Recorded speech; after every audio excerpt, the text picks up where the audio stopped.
Radioscopie.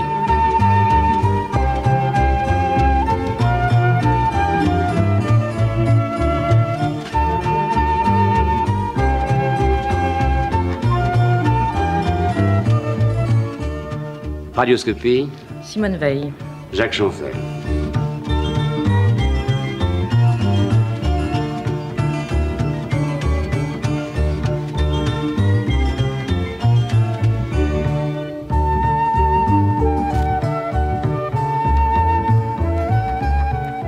Simone Veil, vous occupez au gouvernement une place privilégiée. La première, si l'on entend bien le battement de cœur des Français. Vous avez la haute responsabilité de la santé, vous êtes accaparé, mais est-il plus difficile d'être femme lorsqu'on est ministre ? Tout dépend à quel point de vue. Ça n'est pas plus difficile d'être femme dans la vie courante. Je crois qu'une fois pour toutes, dans la vie, on a une personnalité qu'on ne perd pas parce qu'on change de fonction, parce qu'on change d'état. Alors je me suis toujours sentie très, très femme et je me sens de la même façon très féminine. Les responsabilités ne vous emprisonnent pas un peu ? Non, pas du tout. Sur ce plan-là, pas du tout. À ce niveau surtout ? Non, pas du tout. Pas du tout.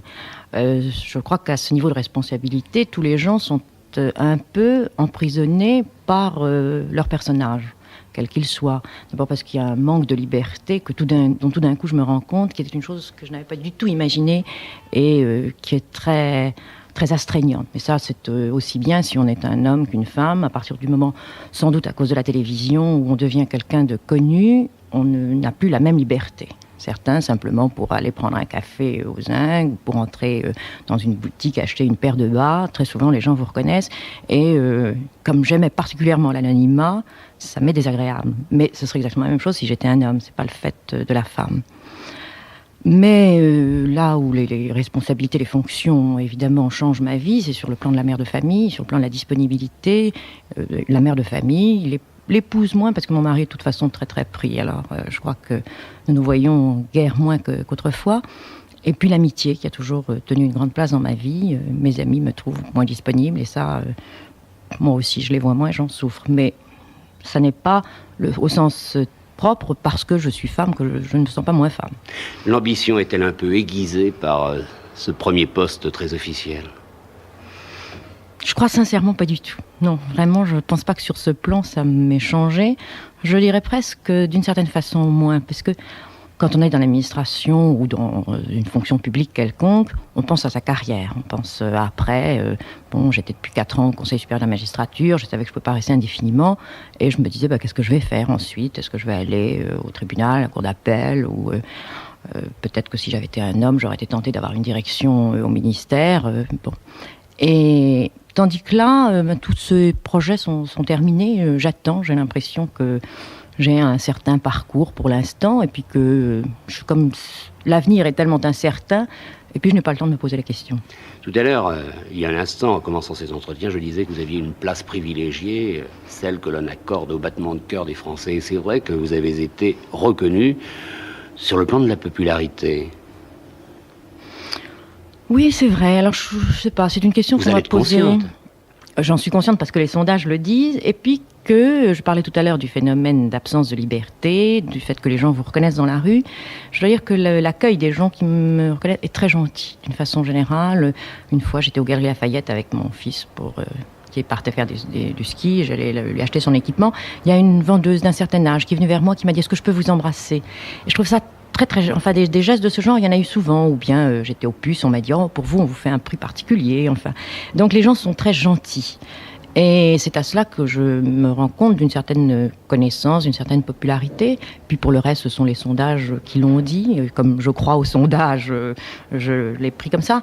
Maintenant, sur les raisons, je crois qu'elles sont tellement diverses que ça n'est pas beaucoup de raisons ne sont pas propres à ma personne, mais à des phénomènes extérieurs. Ça fait très chaud au cœur, ça récompense de beaucoup, je ne dirais pas de sacrifice, mais de beaucoup de travail. Je vais vous dire, pour moi, ce qui est important, c'est que je crois qu'en définitive, pour les gens, et d'une certaine façon, personnellement, je le regrette beaucoup parce que je ne voudrais pas être le ministre de la contraception et de l'avortement. Ça m'ennuierait. Je pense que la santé, c'est vraiment tout autre chose, que c'était un phénomène épisodique qu'il fallait régler. Je suis contente de la solution qui a été adoptée par le Parlement sur proposition du gouvernement. Mais je ne crois pas que ce soit le rôle d'un ministre de la Santé, qu'il y a tellement d'autres choses c'est vraiment la responsabilité générale de la santé des Français, non seulement de la santé, mais de l'action sociale. Mais pour les gens, c'est tout de même en définitive un peu là-dessus qu'ils me jugent. Et le pourcentage de popularité, en définitive, est la preuve qu'il y avait une majorité de Français qui étaient pour la modification de la loi. À mon sens, c'est ça qui est important, parce que à un moment j'ai eu peur. Enfin, on m'a dit, vous cassez la France en deux, vous ne vous rendez pas compte, vous allez à contre-courant, les traditions, les mœurs, c'est effrayant ce qu'on fait, vous apportez un bouleversement, cette loi. Et c'est un peu la preuve que ça n'est pas exact, et que tout au moins, en tout cas, les gens l'acceptent. Car je crois que si fondamentalement les gens étaient contre, ils me rejetteraient en même temps, puisque on m'assimile un peu. Mais d'après les sondages, vous êtes donc le ministre le plus aimé du gouvernement, mais ça n'est pas la femme qui est en cause cette fois, c'est Simone Veil, parce qu'il y a d'autres femmes, donc il doit y avoir une séduction personnelle que vous connaissez ou que vous connaissez mal chez vous. Oh, je crois que c'est tout de même en partie la femme. Regardez, Françoise Giroud a également une popularité importante au sein du gouvernement. Je crois que ce qui d'ailleurs, là aussi, c'est très intéressant. Ça démontre qu'on a dit longtemps, les Français ne veulent pas de femmes de la politique, ils se méfient, pensent que les femmes ne peuvent pas mener un ministère. Si les partis présentaient des femmes, prenaient des femmes dans leurs responsables, on disait, on est sûr qu'ils vont se couler, la femme ne sera pas élue. Je crois que c'est tout de même la popularité de Françoise Giroud et de la mienne démontre qu'en définitive, il n'y a pas du tout une méfiance systématique, et que de la part des femmes, il y a au contraire une satisfaction à voir des femmes assumer des responsabilités. Donc vous avez fait la preuve de votre efficacité. Alors pourquoi y a-t-il si peu de femmes au gouvernement? Vous en parlez entre vous? Vous en parlez avec le président? Vous en parlez avec les autres ministres? Et le mercredi au Conseil des ministres, que se passe-t-il? Comment êtes-vous regardé? Comment êtes-vous accueilli? Comment êtes-vous reçu? Je crois que je suis reçu exactement comme les autres ministres qui assument la responsabilité d'un ministère avec les défauts, les qualités que peuvent avoir les uns et les autres. Je ne crois pas du tout que pour les ministres, il y ait une différence. Avez-vous l'impression que les autres ministres étaient un peu jaloux après le débat sur l'avortement au Parlement? Je crois que d'abord, ils n'étaient pas jaloux après le débat, dans la mesure où personne n'avait tellement eu envie de défendre ce texte. Et puis, il fallait une femme pour le défendre? Je crois que c'était mieux. Je crois que ça a été un avantage pour moi, parce que, au Parlement peut-être pas, mais en tout cas vis-à-vis de l'opinion publique, et notamment vis-à-vis des femmes, je crois que c'est un problème que forcément les femmes ressentent de façon différente, et qu'on ne peut pas vraiment se mettre dans la peau de quelqu'un d'autre là, et que les femmes ont eu tout à fait le sentiment que c'était une femme qui défendait le texte. C'est d'ailleurs ce qui est ressorti très nettement du courrier important que j'ai reçu, même des femmes qui étaient pas tellement pour, qui faisaient des réserves. Certaines m'ont écrit en me disant, de toute façon, on a compris que c'était quelqu'un qui était proche de nous. Beaucoup de femmes ont eu ça, c'était très très frappant. Le courrier concernait le problème de fond, mais aussi l'aspect très très féminin de la question et l'approche de ces problèmes par une femme. Je parlais tout à l'heure d'ambition, Simone Veil. Souhaitez-vous devenir Premier ministre? Non, pas du tout. Pas du tout, pour si de nombreuses raisons. En était fait. Non, pour de nombreuses raisons. Ah oui, sûrement, parce que je crois qu'il faut savoir quel est le seuil de sa compétence, et que vraiment je n'en suis pas du tout. Mais politiquement, ce serait maladroit de dire non. Non, pas du tout. Je crois qu'au contraire, la France a besoin de Premier ministre capable d'assumer des responsabilités pleines, complètes. Je ne crois pas que j'en sois capable. Vous ne vous faites pas confiance? Non, pas tellement. Pour certaines choses, oui, mais pour d'autres, pas du tout. Je me fais confiance sur des problèmes d'abord très techniques, et ensuite qui englobent des problèmes, des questions limitées, précises. Je prends un dossier, je l'absorbe, et j'essaye de trouver une solution, bonne ou mauvaise. Je suis assez sûre de moi, dans certains cas, sur les solutions à adopter, sur des questions précises. Mais c'est tout à fait autre chose, d'englober la vie d'un pays et de pouvoir prendre vraiment l'ensemble des questions à la fois. Je n'en suis pas du tout capable. C'est la femme qui parle ou c'est le ministre? C'est les deux. C'est les deux. Je crois qu'il y a des formes d'esprit différentes. Il y a des gens qui savent avoir suffisamment de recul par rapport aux problèmes pour savoir ce qui est important, ce qui l'est moins, ce qu'il faut traiter par priorité, ce qu'il faut savoir lâcher. Peut-être là aussi, je suis trop entière et que je ne saurais pas lâcher ce qu'il faut, et je ne saurais pas aussi me dégager de questions dont un Premier ministre doit pouvoir ne pas se préoccuper. Je suis un peu maniaque, tatillonne ici. On trouve quelquefois que je regarde des questions qui, au fond, ne sont pas du niveau du ministre.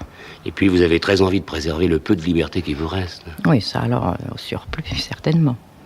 Les honneurs, les responsabilités, le poste que vous occupez vous ont-ils transformé? Enfin, disons, changé?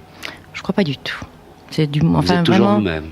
Oui, ça, j'ai pas du tout l'impression d'avoir été changée au fond de moi-même. D'ailleurs, enfin, je sais pas, les enfants, mes amis ne trouvent pas du tout qu'il y ait un changement dans mon attitude. Peut-être, c'est d'ailleurs pour ça qu'au fond, c'est ce qui m'ennuie le plus dans le métier de ministre, ce sont les aspects extérieurs qui vous obligent tout de même de jouer un rôle. Mais j'ai toujours l'impression un peu d'être au théâtre dans certaines conditions, et au fond de moi-même, j'ai souvent un peu envie de rire de certaines choses et d'avoir même un comportement incongru. Il faut que je me retienne pour me dire, mais non, tout de même, on représente, quand on est ministre, il y a des choses qu'il faut faire même si on n'a pas envie, et qu'il faut se soumettre à un certain nombre de choses en raison de la fonction. Mais quelquefois, j'aurais envie de partir, de tout laisser. Enfin, vous dites, on a l'impression parfois d'être au théâtre. Le ministre peut-il être un comédien à certaines circonstances? Doit-il se forcer et jouer un rôle? Je crois qu'il ne doit pas être un comédien sur les questions de fond, enfin sur les vrais problèmes. Mais je crois qu'il faut, on attend de vous un certain style, un certain sérieux dans les situations, et que, par exemple, si je suis dans un voyage officiel, si je vais inaugurer un hôpital, on attend de moi une certaine attitude, et ce serait trahir les gens, trahir ma fonction, que de ne pas l'observer, si même au fond de moi-même, j'ai un peu l'impression d'être en représentation. Je crois qu'il faut faire ce qu'il faut. C'est comme la tenue.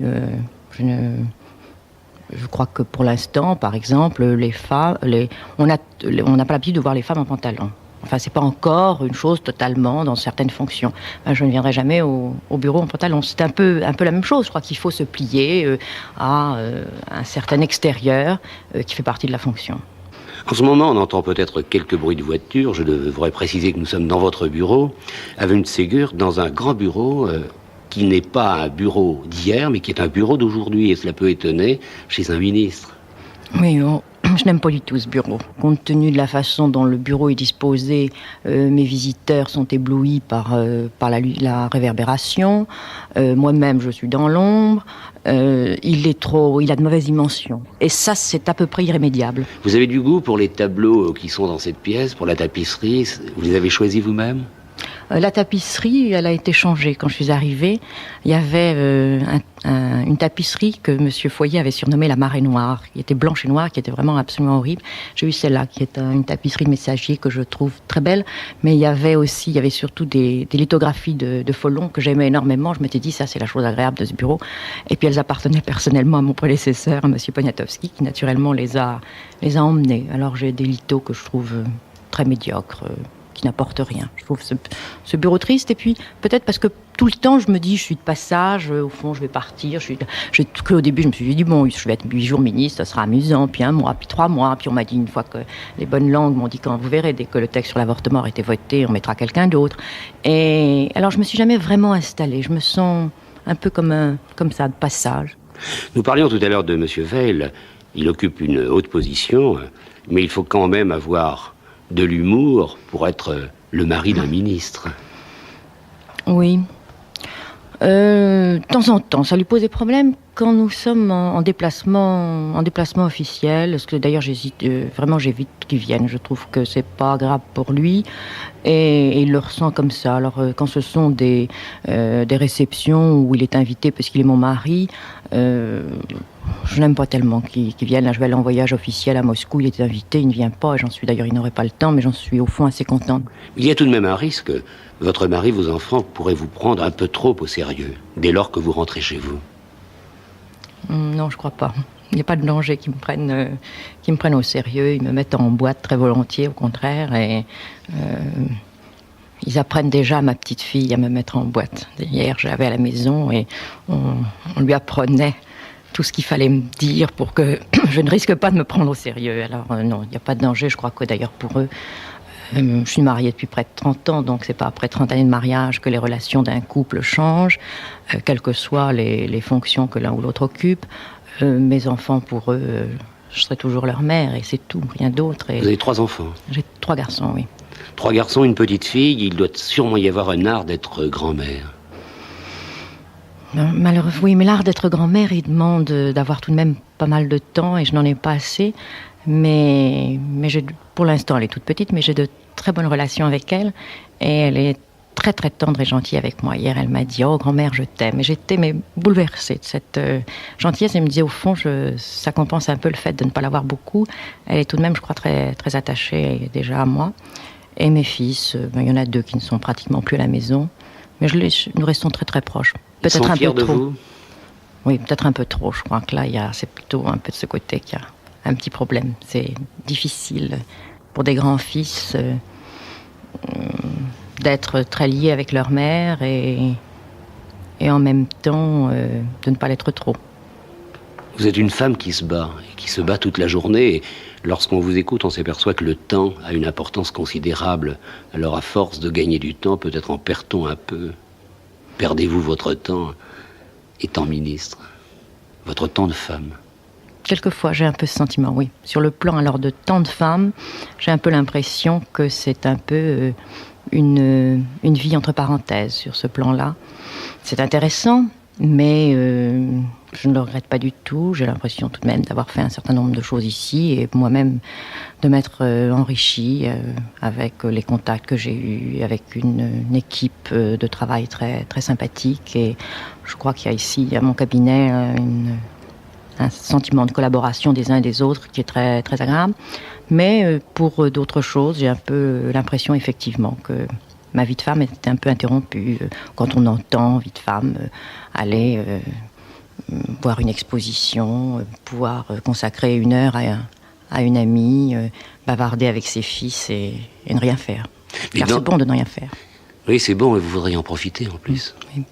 Dans ce ministère de l'avenue de Ségur, vos collaborateurs seraient-ils différents si leur ministre était un homme? Je crois pas. Pouvez-vous juger? D'abord, je crois qu'on ne peut jamais juger soi-même. Il y a des attentions très particulières. Oui, ils sont très, très courtois, très galants. J'ai pas l'impression d'avoir vraiment des relations qui seraient très différentes si j'étais un homme. Je crois que ce qui est différent, c'est d'avoir, pour un certain nombre, travaillé avec eux autrefois sur un pied total d'égalité, puisque nous faisions, un de mes collaborateurs était avec moi au cabinet de M. Pleven, une de mes collaboratrices était magistrat avec moi au ministère et nous étions amis et travaillions sur un pied d'égalité. Alors peut-être ça, c'est un peu, ça donne à notre équipe peut-être un ton plus libre que pour un ministre qui a depuis longtemps une vie politique et une certaine distance avec les gens qu'il choisit pour travailler avec lui. Mais le fait d'être une femme, je ne crois pas du tout. Il faut dire qu'au fond, ça fait même 20 ans que je travaille beaucoup avec des hommes et je crois avoir une attitude qui, en soi, ne pose pas un problème particulier femme-homme. Bien sûr, les relations ne sont jamais tout à fait les mêmes. Les hommes restent toujours sur un pied de plus grande courtoisie, de moins grande camaraderie. J'ai jamais été très, très familière avec les gens avec lesquels je travaille, mais pas plus, c'est un ton personnel. Il y a des femmes qui sont très familières avec les hommes avec lesquels ils travaillent. C'est pas mon style. Mais ça, c'était déjà aussi bien avant. Je suis toujours frappée de ce que, en définitive, des collègues avec lesquels je travaillais depuis des années, je n'arrivais pas à les appeler par leur prénom. Je ne sais pas pourquoi, c'est idiot. Alors, je finissais par ne pas les appeler, parce que quand on travaille plusieurs années de suite avec quelqu'un, on ne l'appelle pas monsieur. Mais c'est comme ça, c'est un trait de caractère. Il y a une certaine familiarité dans le travail que j'ai du mal à avoir. Simone Veil, lorsqu'on est à un poste comme le vôtre, on n'est pas toujours regardé comme on le voudrait. C'est-à-dire que vous avez, vous, une chance de popularité tout à fait exceptionnelle, mais vous dites « j'aurais envie de leur expliquer ce que je suis », parce que les journalistes n'écrivent pas exactement ce qui est. Alors, quelle est la chose que vous voudriez prouver vous concernant? Peut-être ce que je voudrais le plus prouver, c'est que j'exerce ces fonctions, je les assume, exactement dans le même esprit que j'ai toujours depuis 20 ans servi l'État. Et je me sens pas, c'est là où je me sens pas du tout changée, c'est que pour moi, j'exerce ces fonctions exactement comme je le faisais avant. Alors je viens au bureau, je prends mes petits papiers, il y a plein de papiers sur mon bureau, ce qui n'est pas le cas en général, je les ministre en plus d'ordre. C'est affolant d'ailleurs, vraiment, toutes ces lettres qu'il faut signer, qui engagent la France. Je crois que toutes les fonctions qu'on assume entraînent des responsabilités très importantes. Et vous n'avez pas peur? Dans certains cas, oui, parce que sur certains dossiers, j'ai vraiment une hésitation. Dans certains cas, vraiment, je ne sais pas. Alors, j'ai peur. Sans ça, très souvent, et c'est un défaut, une qualité, sur ce plan-là, je suis assez sûre de moi. Sur le plan du fond, beaucoup plus pas sur le plan de ma personnalité, de mon comportement. Quand je dois faire un discours, ça, j'ai toujours une angoisse, surtout sur mon comportement extérieur, j'ai toujours un peu de me dire j'ai l'air d'une gourde. Mais sur le fond, je crois souvent que j'ai raison. C'est d'ailleurs ce que me reprochent mes enfants et mon mari qui me disent « tu crois toujours que tu as raison ». C'est peut-être c'est une certaine force dans les fonctions que j'exerce. Quelqu'un peut dire une fois dans sa vie « j'ai raison ». Dans certains cas, oui, je pense profondément. Donc vous êtes sûr de vous? Il y a des dossiers sur lesquels je suis tout à fait capable de m'engager ou sur des solutions individuelles, parce que vous savez, bien sûr, on traite des dossiers qui englobent un ensemble de choses qui brassent des idées et qui aboutissent à des réformes d'ensemble, mais on a aussi beaucoup de décisions qui sont des décisions individuelles et je n'arrive pas à m'en désintéresser. Je crois qu'au niveau du ministre, pour certaines choses, il faudrait. Par exemple, en ce moment, quand je vois passer, destinés au courrier des fonctionnaires ici, des dossiers qui concernent des cas d'enfants qu'on appelle faussement des cas d'adoption, mais qui sont en fait des enfants qui ont été mis en placement nourricier, qui sont réclamés par les parents par le sang, ce sont des dossiers que je regarde. Ça fait très longtemps que je m'intéresse à cette question, quand j'étais déjà au ministère de la Justice. Je n'arrive pas à les feuilleter simplement comme ça. Je les prends, j'essaye qu'on suive l'affaire. Et dans certains cas, j'ai vraiment le sentiment d'avoir raison, de savoir quelle serait la moins mauvaise des solutions, parce que ce sont souvent les moins mauvaises dans ces cas-là. Votre peur, c'est de passer à côté d'une injustice. Oui, ça je supporte très mal l'injustice au niveau individuel. C'est peut-être pour ça que que le métier de magistrat, d'une certaine façon, me satisfaisait, parce que on essaye de réparer des injustices, mais pas toujours. On est pris malheureusement trop souvent dans des textes qui vous empêchent de faire absolument ce qu'on voudrait, mais je supporte très mal l'injustice. Enfin, lorsqu'on vous écoute, on s'aperçoit que vous voulez surtout prouver une chose. D'abord, vous n'avez pas changé. Et ça, c'est important. Le poste ne vous a pas transformé. Et deuxièmement, vous auriez peur de ne pas être vous-même. Alors il y a cette phrase de Goethe, « Deviens qui tu es ». Êtes-vous devenu ce que vous êtes? Ce pourquoi vous avez été inventé. Je ne sais pas si en définitive on change tellement. Je crois que je suis sérieuse, avec le manque d'humour que ça comporte, qui est une chose qu'on me reproche dans ma famille. Je crois que je ne peux pas prendre les choses à moitié. Les petites choses même, j'ai envie qu'elles soient bien faites et qu'elles soient vues au fond. Au fond, j'aurais aimé être une femme superficielle. J'aurais aimé être frivole. Je n'y arrive pas. Et j'arrive pas à me désintéresser.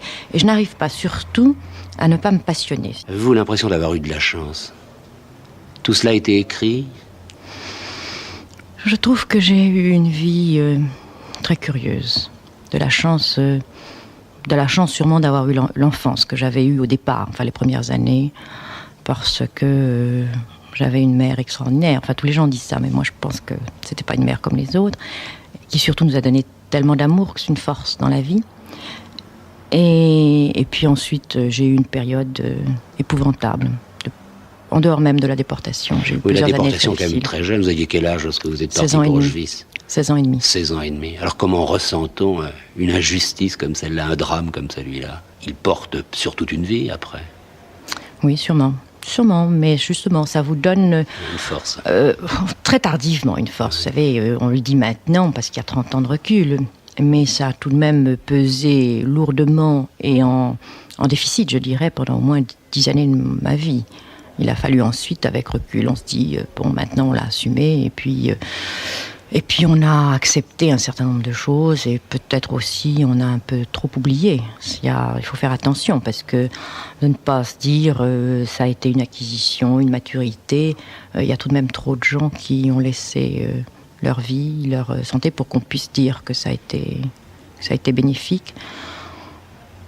Mais, et puis ça assombrit tout de même au moins 10 années de ma vie. Vous avez de la haine aujourd'hui pour les Allemands? Non, pas du tout. Mais je crois que de la haine pour les Allemands, je n'en avais pas, même sur le moment. D'ailleurs, je me souviens très bien d'une discussion tout de suite en rentrant de déportation avec des camarades à laquelle je disais ça, qui ne comprenaient pas. D'abord, c'est pour un système. Alors peut-être que... c'est un système qui s'est implanté plus facilement dans un pays compte tenu du comportement. Je crois que les gens sont tous les mêmes dans les différents pays, les êtres humains, mais qui ont en même temps des particularités de peuple. Les Français sont très individualistes, très anarchisants, ils sont jamais contents, ils rouspètent. C'est une force parce que, à l'égard de certains régimes, je crois qu'on aurait beaucoup de mal à maintenir en France un régime aussi de discipline, aussi strict que l'a été, non seulement de discipline, mais de police et de tout ce que ça a comporté, de conditionnement des gens. Je n'imagine pas les Français acceptant un tel conditionnement. Mais ça n'est tout de même pas, les Allemands blocs, quoi. Quand on a dit que les Allemands ne le savaient pas, j'ai beaucoup de mal à le croire, parce que comme j'ai vraiment traversé en janvier 1945 l'Allemagne dans des conditions, et nombre de déportés l'ont fait, nous étions dans des petits plateaux à bois complètement découverts, c'est difficile de penser que les gens, et qu'on sortait des cadavres dans toutes les gares, ou bien il faut vraiment que les gens aient très peur pour ne pas en parler. Je ne le crois pas. Simone Veil, êtes-vous coléreuse? Vous avez le sourire déjà avant de répondre. Oui. Oui, je suis ce qu'on dirait soupe au lait. Et alors, on peut me faire monter comme ça. Chez moi, on le sait. Alors, il y a un certain nombre de bateaux qu'on enfourche et j'ai beau le savoir, je ne peux pas m'en empêcher. Ça y est, je fonce. Je fonce et ça marche à tous les coups. Il y a tout de même maintenant un enchaînement politique. Aux prochaines législatives, on va vous demander de partir pour le combat. Il y a deux façons de partir pour le combat. Il y a une façon personnelle qui consiste à se présenter aux élections. Et autant qu'on puisse dire les choses à l'avance, vraiment je ne le souhaite pas du tout. Je n'ai aucune circonscription en vue, je n'ai pas d'attache provinciale qui me permette d'en trouver une. Nice, tout de même, c'est quand même le pays de la naissance, non? Non, je n'ai plus du tout de famille à Nice et ça me serait même pas très agréable. Et puis, il n'y a pas de circonscription à prendre. Mais il y a aussi la façon qui consiste à participer à des campagnes électorales pour d'autres. Et dans la mesure où on est solidaire, on a travaillé dans une équipe, il est normal de souhaiter soutenir éventuellement l'un ou l'autre. Et je crois que c'est la façon dont sans doute je m'engagerai dans la bataille législative. Vous êtes à la santé, est-ce le ministère que vous souhaitiez? Je n'en souhaitais pas, parce que vraiment la question ne me serait jamais venue à l'idée. Jamais? Oh non, ça alors, vous savez, vraiment, imaginez la vie de quelqu'un, disons même la carrière, qui est magistrat, qui peut penser, qui, je vous dis, se demande s'il ira comme vice-président au tribunal ou conseiller à la cour d'appel, qui n'a jamais fait de politique, qui a même, j'avais même tout à fait refusé de participer à la vie politique, alors que mon mari le faisait avec une certaine, pas passion, mais avec beaucoup d'intérêt, et aurait voulu que je l'accompagne, et que, en tout cas, je suive certains des travaux du CDP. Et vraiment, je crois que je n'avais été de ma vie dans une réunion politique, je suis même sûre. Vous n'appartenez à aucun parti? À aucun parti. Je n'avais même pas été dans aucun meeting politique, et un peu comme alibi, un peu parce que vraiment j'en avais pas envie. Je disais toujours que, étant magistrat, le devoir de réserve m'imposait de ne pas aller dans des réunions politiques. Et puis tout d'un coup, on me propose de devenir ministre. Je ne m'étais pas du tout posé la question de savoir où j'aurais envie d'être ministre. Enfin, à ce poste, ne pas appartenir à un parti, c'est tout de même un luxe. C'est une chance et c'est une grande liberté. Et vous en jouez. C'est une grande liberté, c'est une grande chance, c'est quelquefois une difficulté. Vous avez toujours été ce que vous êtes, en fait. Vous êtes une juriste, c'est-à-dire une rigoureuse. Oui, j'ai toujours beaucoup aimé le droit, effectivement. Je trouve que c'est un cadre qui constitue une aide. En fait, c'est la loi qui protège, et c'est la procédure qui permet aux faibles de se défendre et d'avoir des moyens par rapport au droit. La loi de la jungle, c'est la loi des plus forts. C'est ce qui serait s'il n'y avait pas la loi. Et quand j'ai travaillé pendant des années à la direction civile, j'ai vraiment toujours eu le sentiment que la rédaction des projets de loi était quelque chose, au contraire, d'extraordinairement concret. Parce que j'ai beaucoup travaillé sur le projet de loi sur l'adoption, par exemple. J'ai pas pris un bout de papier, ma plume, et puis écrit des mots les uns derrière les autres. J'ai commencé par rencontrer beaucoup de gens qui connaissaient très bien ces problèmes de l'adoption, naturellement des parents adoptifs, des médecins, psychiatres ou autres qui avaient l'occasion de voir cette question, les administrations qui mettaient en œuvre l'adoption, les juges qui avaient à se prononcer. Et puis je me suis demandé à quoi on voulait aboutir. Je crois que les gens ne voient pas quel est le travail législatif et ce que représente la loi. En premier, on doit se demander ce qu'on veut faire. Et c'est une fois qu'on a tracé ce modèle sociologique, ce modèle social, qu'on fait entrer des mots, qu'on fait entrer des articles, mais qui au fond recouvrent une réalité sociologique. Et ce qui est passionnant dans ce travail de législation, c'est que on modèlera en définitive un peu les mœurs, on modèlera la réalité sur ce qu'on aura fait, mais il faut bien sûr, pour que la loi soit bonne, que le modèle qu'on recherche soit le bon modèle, et donc qu'on résolve le maximum de situations. La loi sur la filiation, elle n'est pas née comme ça de texte et d'un esprit de juriste comme ça, purement abstrait. C'est en prenant conscience de ce à quoi on voulait aboutir et les modifications qu'on voulait faire aboutir dans la réalité correspondante à des mœurs qui avaient évolué que les lois sont rédigées. Mais vous, Simone Veil, vous auriez pu adopter un enfant ? Oh, sûrement. Pour moi, j'ai 3 enfants et quelquefois, je trouve que je m'en suis pas suffisamment occupée et j'ai un peu des remords vis-à-vis d'eux. Mais si je n'avais pas eu, je n'aurais pas hésité à avoir envie d'en adopter. À un moment d'ailleurs, on m'avait parlé, une œuvre d'adoption m'avait parlé d'une petite fille qui avait 10-12 ans, dont on ne savait que faire, et m'avait demandé si je ne pouvais pas la prendre. Puis il y avait on a trouvé une autre solution pour elle, et je me sentais pas capable de le faire parce que elle avait besoin qu'on lui donne beaucoup de temps, et je n'avais pas la possibilité de le faire. Mais je n'aurais sûrement pas hésité. Pour moi, les enfants, ce sont ceux auxquels on a donné son amour, ceux qu'on a élevés, mais pas du tout ceux qu'on a mis au monde. Enfin, j'ai pas du tout le sentiment du sentiment de l'appartenance par le sang, mais pas du tout. Et certaines adoptions généralisées peuvent être un mal. Regardez ce qui se passe au Vietnam, par exemple, tous ces enfants qui sont partis pour les États-Unis, qui sont déracinés. Est-ce bien d'avoir fait on ne pouvait pas faire autrement, il fallait les aider, d'accord. Et il faut encore les aider, mais... C'est-à-dire que je crois que vraiment l'adoption, il faut arriver totalement, c'est pas toujours facile, à le penser comme un problème qui concerne avant tout l'enfant. Et il faut vraiment rechercher. C'est pour ça que je vous parlais de cette petite fille dont on m'avait une fois parlé. Si je ne l'ai pas accueillie, c'est parce que je pensais que je n'étais pas capable, dans l'organisation de vie que j'avais, de lui donner tout ce dont elle avait besoin.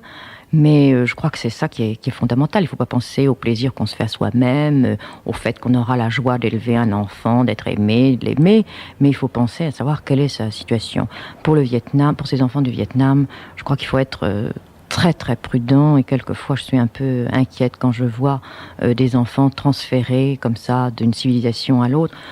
Mais l'amour là peut faire beaucoup de choses. Je connais par exemple des gens qui ont recueilli un petit enfant, qui ont pris un petit enfant indien mais qui ne l'ont même pas adopté parce que je crois qu'en Inde l'adoption n'est pas autorisée et qui apprennent sa langue pour pouvoir lui parler, qui l'emmène tous les étés dans son pays. Alors je crois qu'à ce moment-là, l'adoption, c'est l'amour, c'est sa vie à soi qu'on reconvertit pour l'enfant, et alors ça a un sens. Et si un jour cet enfant, qu'il soit en France, qu'il soit aux États-Unis, demande à repartir pour le Vietnam, les parents le laisseront-ils repartir ? Ceux auxquels je pense le feront, mais c'est difficile. Ce qu'il faut faire. C'est ce qu'il faudrait faire, mais c'est vraiment difficile, parce qu'alors c'est un amour qui est vraiment très grand et très difficile à assumer, mais on en voit. Vous savez, quand je me suis occupée du problème d'adoption, j'ai été étonnée j'ai trouvé merveilleux certains cas dont on ne parle jamais, dont on restait même inconnu de l'entourage le plus proche, d'un désintéressement, d'un amour extraordinaire. Une femme qui avait pris à la naissance, son propre enfant était mort et sur le lit voisin était né un enfant très défiguré, en très mauvais état, et la mère l'avait rejeté au moment de la naissance. Et la jeune femme dont l'enfant était mort a pris cet enfant, et tout le monde croit que c'est son propre enfant. Et elle a cherché à régulariser ensuite par une adoption. Je trouve que ça, c'est vraiment une preuve d'amour extraordinaire. Vous croyez à l'égalité ? Non. Non, parce que je crois que au départ, vraiment les êtres, il y en a qui naissent avec d'abord en eux-mêmes beaucoup plus de possibilités, beaucoup plus de chances. Et puis je crois alors que le milieu, le monde tel qu'il est, la société, et ça n'est pas lié à un type de société capitaliste ou autre.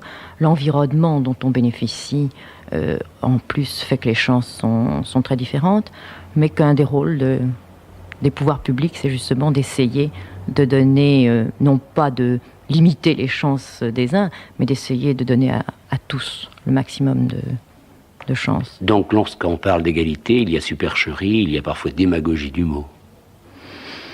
C'est un acte politique. On ne dit pas que tous les gens sont... On dit rarement, enfin si, je sais bien que la déclaration de 1789 parle d'égalité, mais est-ce qu'ils ne parlaient pas... Les gens de 1789 étaient des juristes, beaucoup, et est-ce qu'ils ne parlaient pas d'égalité de droit, avant tout ? Alors l'égalité de droit, bien sûr, elle existe, elle est possible, mais il y a aussi une égalité de chance à laquelle on peut seulement essayer de remédier, et pour lequel... Je crois que c'est vraiment une des responsabilités de l'État. Simone Veil, nous sommes en 75, 1975 est l'année de la femme. Cette année de la femme était-elle vraiment nécessaire ? N'est-ce pas une nouvelle barrière ?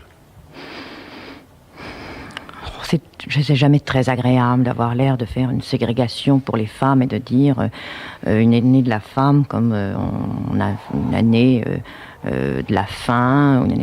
Mais elle existe, cette différence, et je dirais même que cette ségrégation existe.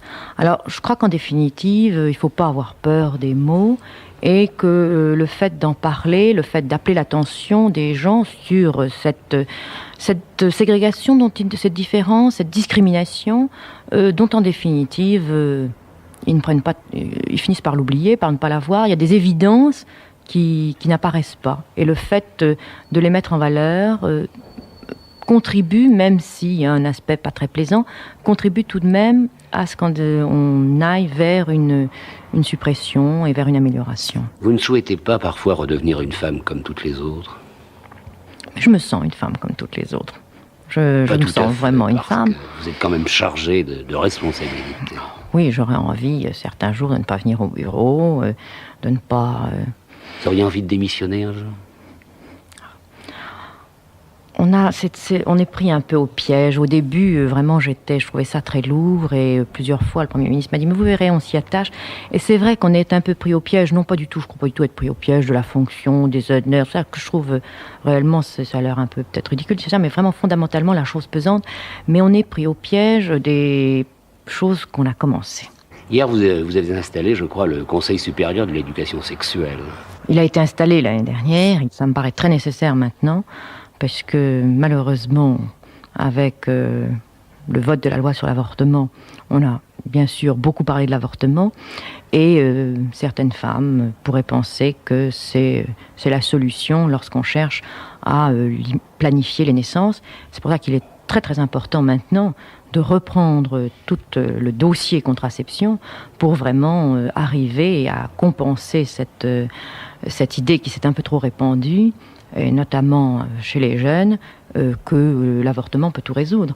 Quand on m'a demandé il y a quelque temps, est-ce que vous croyez que dans 6 mois, l'avortement sera partout mis en place et que dans tous les hôpitaux on pourra le faire, je dis mais ce que je souhaiterais, c'est que dans 6 mois, puisqu'au fond, ça serait au niveau préventif, il y ait très peu d'avortements à faire et que les femmes qui sont concernées aient entre-temps appris à utiliser la contraception. Alors il est vraiment temps de reprendre ce dossier, d'en parler beaucoup, pour qu'on parle le moins possible de l'avortement. Lorsque vous étiez très jeune, vous avez pris, on vous a donné, vous avez pris le temps de souffrir, on vous a donné le temps de souffrir. Peut-être qu'un peu plus tard, vous ne vous pardonnerez pas de ne pas avoir eu le temps de vivre. Oui, c'est effectivement. C'est un problème que je me pose même en ce moment souvent. Être heureux ou se sacrifier? Oui, se sacrifier, c'est un grand mot, mais c'est une certaine forme de temps de vivre, parce que de toute façon, je ne suis pas sûre que, avant d'être ministre, au sens où vous l'entendez, je vivais davantage. Le temps de vivre, je l'ai pas beaucoup pris, parce que j'ai été déportée en plein moment où il y avait la guerre, puis il y a eu la déportation, l'adolescent, enfin, j'ai eu aucune vie de jeune fille. J'étais déportée à 16 ans et demi, et puis je me suis mariée, enfin, j'ai eu une année très difficile en rentrant. Et je me suis mariée tout de suite, avec des enfants tout de suite, et une vie matérielle et difficile. Nous étions étudiants, mon mari et moi, on a énormément travaillé. Il y avait les enfants, on n'a même peut-être pas suffisamment profité de nos... Ça aussi, c'est le temps de vivre, et quelquefois, c'est une des choses que je regrette peut-être le plus, c'est quand les 2 aînés étaient tout petits, de ne pas en avoir suffisamment profité. Je me dis que si j'avais eu un bébé plus tard, j'en aurais beaucoup plus profité. D'ailleurs, nous avons déjà... Le 3e a été... nous avions moins de soucis, nous travaillions moins, et déjà on a plus vécu notre vie avec lui. Mais le temps de vivre, je ne le prenais pas plus quand j'étais magistrat. Et souvent, d'ailleurs, je me posais, est-ce que c'est pas de travailler moins, quel que soit le travail, ministériel ou autre, de savoir prendre un week-end et simplement de se replonger dans la nature, de ne pas sortir beaucoup le soir. Vous auriez envie de sortir le soir? Je sors trop. Je sors beaucoup. C'est là vous sortez comme ministre. Comme ministre, et puis de temps en temps, parce qu'on a beaucoup d'amis, des amis qu'on aime bien, là on a envie de les voir. Mais quelquefois on se dit qu'on court après sa propre existence, et que d'un coup, effectivement, on se dira j'ai pas suffisamment profité des enfants, j'ai pas suffisamment profité de la petite fille, j'espère qu'il y aura d'autres petits-enfants, et puis d'un soleil couchant, de la lecture. Pour moi, c'est ça le temps de vivre. C'est pas... Mais c'est aussi bien par rapport à un autre travail. Il y a une réalité des choses, on ne peut jamais être tout à fait heureux. On peut être heureux quand même. On regrette toujours quelque chose. On regrette toujours quelque chose. On a quelquefois envie de se dire qu'on aurait envie d'avoir une vie totalement différente. Oui. On pourrait penser qu'une vie où la réflexion, la lecture ait beaucoup plus de place. Oui. Et la médecine dans tout cela, ça vous occupe? Alors quel est l'avenir de la médecine? Je crois que la médecine en France a une chance particulière. C'est que pour l'instant, elle a su rester extrêmement équilibrée. Je suis frappée par rapport au système de médecine à l'étranger, à quel point la médecine française a su se répartir entre une médecine de pointe d'abord à l'hôpital, et une médecine de famille, quoique celle-là, il faut faire un petit effort. En ce moment, elle risque de disparaître si on ne la soutient pas un peu. Et il est certainement, justement, dans le souci de maintenir cet équilibre, il est tout à fait souhaitable de lui apporter ce soutien. Une médecine salariée, d'une part, et puis une médecine libérale.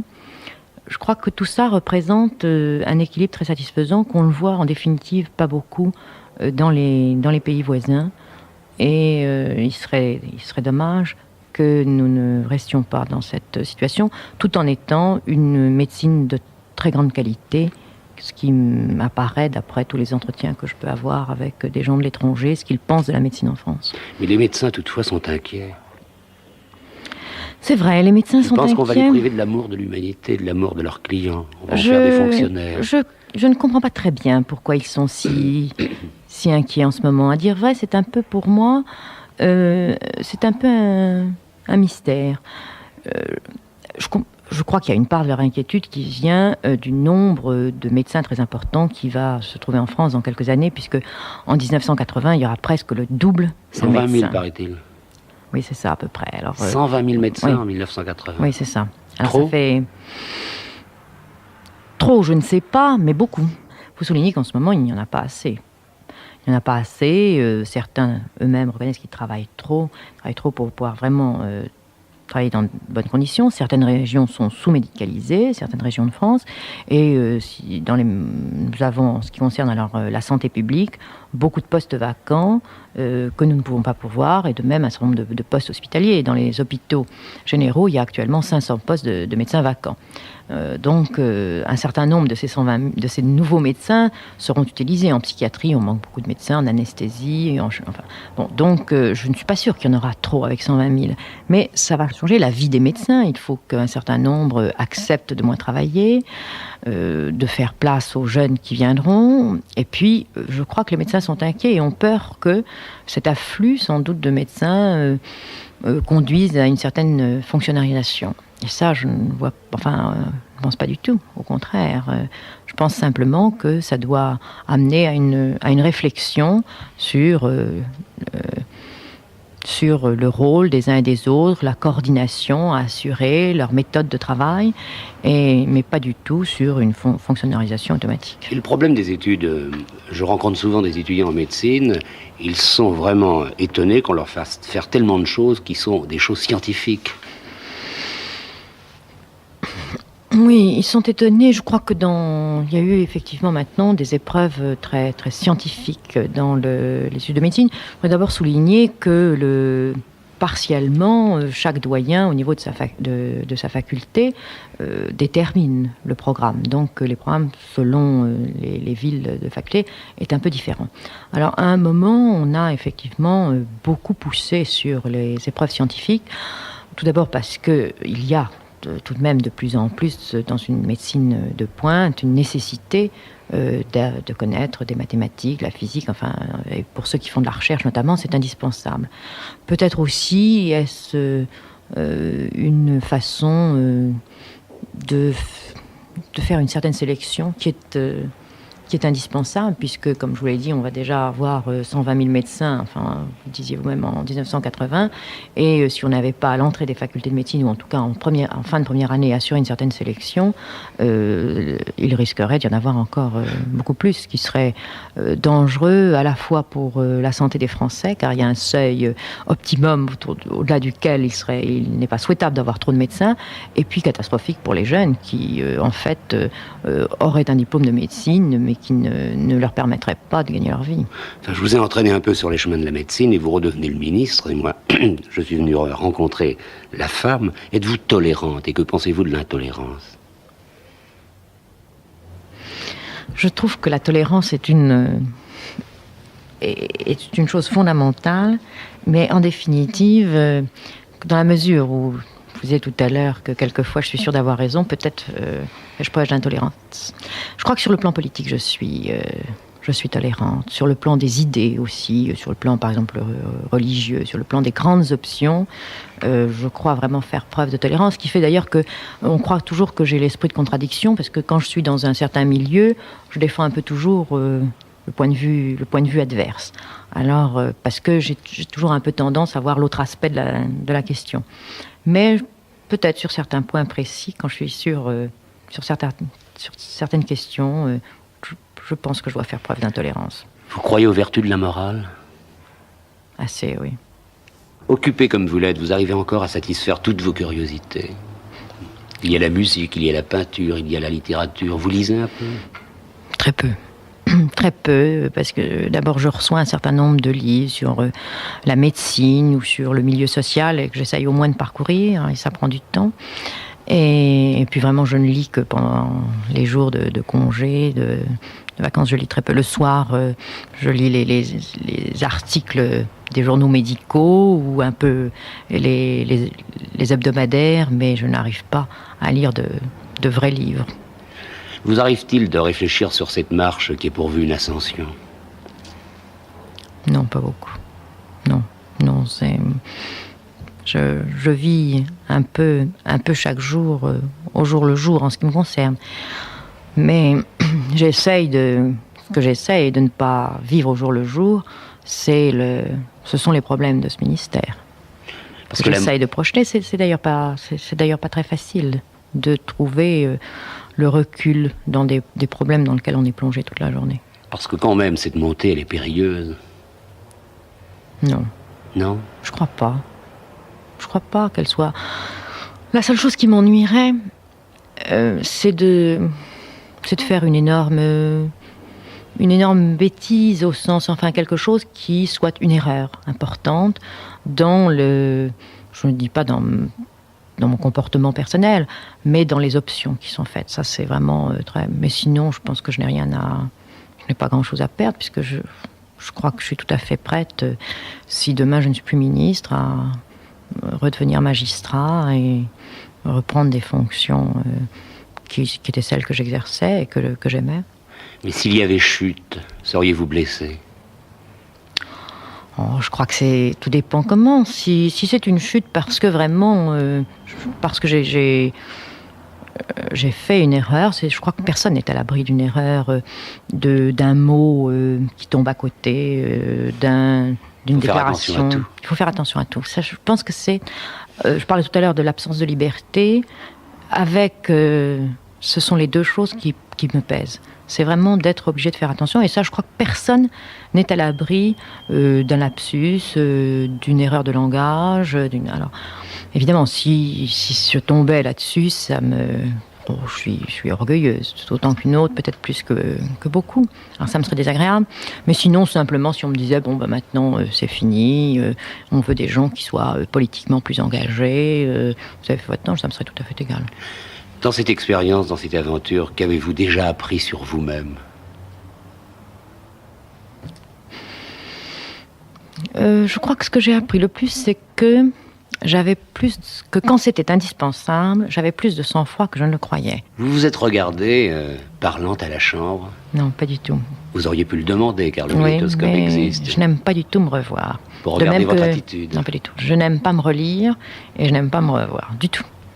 Mais vous pouvez encore être émerveillé. Ah oui, beaucoup. S'il ne fallait dire qu'un seul mot dans une vie, Simone Veil, ce serait lequel? S'intéresser aux gens, à tous. Mais oui, j'ai une grande disponibilité, je crois, pour les gens. Et pas seulement pour les gens, mais pour les choses. Mais j'aime probablement parce que j'aime la vie. L'important, ce sont les autres. Oh non, c'est plus égoïste que ça. C'est ce que les autres m'apportent. Les gens m'intéressent, tout m'intéresse en définitive. Je crois que, quand ils vous intéressent, on les aime forcément. C'est très rare que j'ai vraiment aucune sympathie pour quelqu'un. Très très rare. Il faut qu'il y ait une chose qui m'ait heurté objectivement, enfin avec agressivité. Mais sinon, je trouve toujours... très souvent, mon mari me dit, je comprends pas pourquoi tu vois telle personne qui n'a aucun intérêt. Et je trouve que c'est très rare que les gens sans intérêt. Et c'est vrai pour les gens, mais c'est vrai aussi pour les choses. J'aime la peinture, beaucoup. J'aime aller dans des expositions, j'aime beaucoup lire et beaucoup de choses. J'aime beaucoup le cinéma. Je suis très gourmande. Enfin, je crois que j'ai une faculté, une disponibilité pour la vie et surtout pour les gens très grandes. Alors je retiens un mot, vous êtes gourmande. C'est un beau mot. Merci. Ouais.